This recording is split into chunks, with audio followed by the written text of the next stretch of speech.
Chapter 11 Matru की चतुराई। किसी गांव में भोला नाम का एक कुम्हार रहता था। वो अपनी पत्नी निम्मो के साथ मिट्टी के बर्तन बनाता और हाट में जाकर बेच देता। भोला के पास एक गधा था। प्यार से उसे सब मटरू कहते थे। मटरू बेचारा सुबह से शाम तक काम में लगा रहता। काम के बोझ से वो रात दिन परेशान रहता। भोला के पास एक बकरी भी थी जिसका नाम गुल्लो था। वो बेहद शरारती और नटखट थी। सबकी लाडली गुल्लो पूरे घर में उछल कूद करती। उसे देखकर मटरू का भी मन करता था कि वो भी उछल कूद व मस्ती करे, पर भोला का डंडा उसे जरा भी आराम नहीं करने देता था। भोला सुबह उठते ही मटरू को लेकर तालाब के किनारे से मिट्टी लेने जाता। वहां से आकर मटरू को घर के पिछवाड़े रस्सी से बांध देता। कभी कभी भोला अपनी पत्नी निम्मो के साथ कपड़ों का गट्ठर लेकर तालाब पर जाता और कपड़े धोकर मटरू पर बैठकर घर लौटता। मटके तैयार होने पर मटरू पर उन्हें रखकर हाट में ले जाकर बेचता और वहां से गेहूं, दाल, चावल वगैरह खाने पीने की वस्तुएं लेकर आता। इस तरह मटरू को एक घड़ी भी आराम न मिलता। ये देखकर भोला की पत्नी निम्मो कभी कभी भोला को डांट कर कहती, अरे, मटरू को कुछ देर तो आराम करने दिया करो। कभी बिना मटरू के भी कुछ काम कर लिया करो। अपने साथी मटरू को रात दिन काम करते देखकर गुल्लो को भी बुरा लगता था। एक दिन जब सुबह भोला व निम्मो सो रहे थे, तब गुल्लो ने मटरू से कहा, मटरू भाई, मुझे बहुत दुख होता है जब मालिक रात दिन तुम्हें काम में लगाए रखते हैं।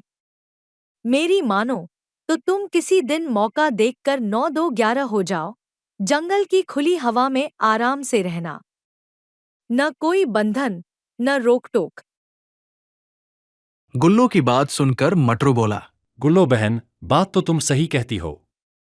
मैं भी यहाँ काम के बोझ से तंग आ गया हूं, पर मालकिन का प्रेम मेरे सब दुख दर्द मिटा देता है। लेकिन गुल्लो बहन, तुम्हारी सलाह पर मैं जरूर विचार करूंगा। मैं भी आजाद होकर जीना चाहता हूं। मैंने सुना है कि पहाड़ पर जिस तालाब से मैं मिट्टी लेकर आता हूं, उस तलहटी में बहुत घना जंगल है। क्यों न मैं वहीं रहने चला जाऊं? जंगल में तो ताजा हरी हरी घास और नदी का पानी मिलेगा। मटरू ने खुश होते हुए कहा, तुम अच्छी तरह सोच लो। तब तक मैं थोड़ा बाहर घूम कर आती हूँ। मालिक के जागने का समय हो गया है।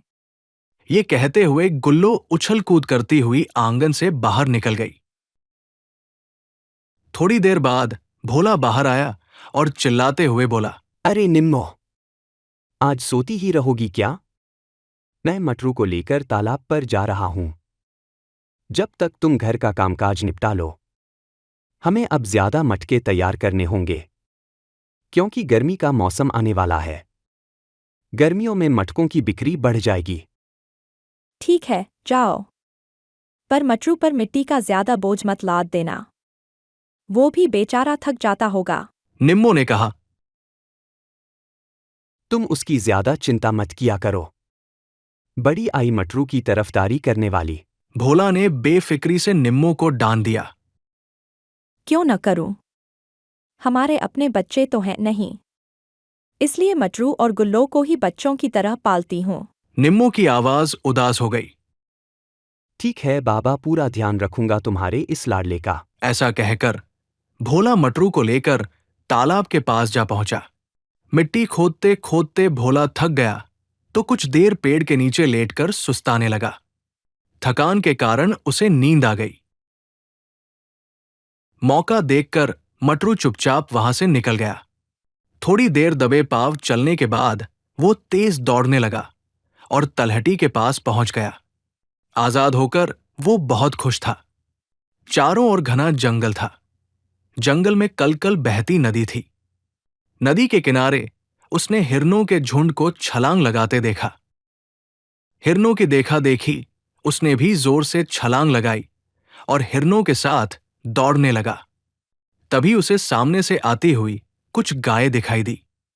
एक बूढ़ी गाय ने उसे रोककर पूछा, क्यों बेटा, लगता है तुम यहाँ नए नए आए हो।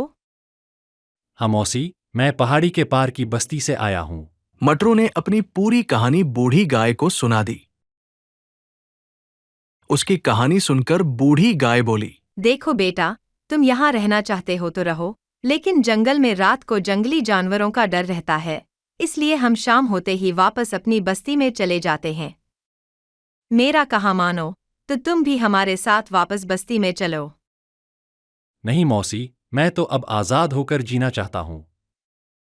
बस्ती में गया तो फिर कोई आदमी मुझे पकड़कर फिर अपना नौकर बना लेगा।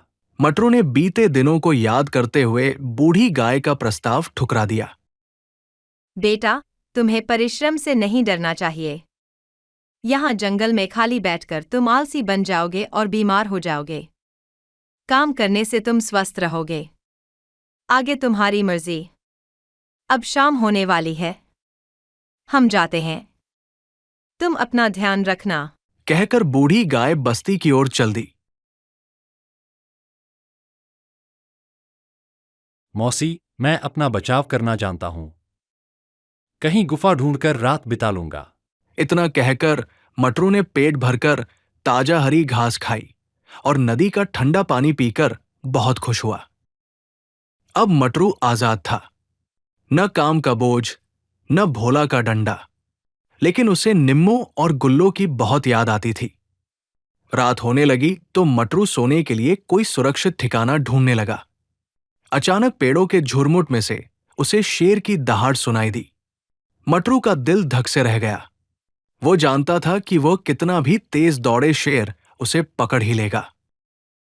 उसने मन ही मन कुछ सोचा और दौड़ने की बजाय लंगड़ाकर धीरे धीरे चलने लगा। मटरू को देखकर शेर को बहुत आश्चर्य हुआ। वो सोचने लगा कि ये कैसा अजीब प्राणी है जो मुझे देखकर डर ही नहीं रहा। शेर उसके पास गया और बोला, क्या बात है, तुम मुझे देखकर भी भागे नहीं? अच्छा है, मेरा आज का भोजन मुझे बिना मेहनत के ही मिल जाएगा। शेर मामा, मैं जंगल के राजा के कुछ काम आ सकूं तो इसे अपना सौभाग्य मानूंगा। लेकिन एक बात बता दूं कि मेरे पांव में एक बहुत बड़ा कांटा चुभ गया है, इसी कारण मैं लंगड़ाकर चल रहा हूं। आप मुझे खाओगे तो ये कांटा आपके गले में चुभ जाएगा। इसलिए पहले आप मेरा कांटा निकाल दीजिए, फिर आराम से मुझे खा लेना।